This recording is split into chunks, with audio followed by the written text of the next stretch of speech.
Morning guys, so today I'm trying to make ramen noodles with our regular indomie. I've tried to get it online but it's quite pricey. So I have diced goat meat, chicken breast here that left over. I just have some pieces I used from making ofe nsala. So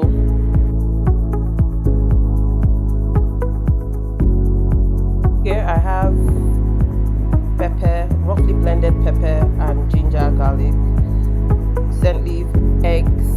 So here I'm boiling the beef, the chicken and goat meat, steaming them up. I added peppers, Maggi, pepper soup spice, a little bit of crayfish seasoning, and allowed that to boil there in its own juice for a while, then added some more water. Right here I boiled the noodles separately, sieved out the water. You can add the noodle spice, but I did because my pepper soup stock was really spicy. So here it is. I added everything together, mixing everything all up and all that. So that's it.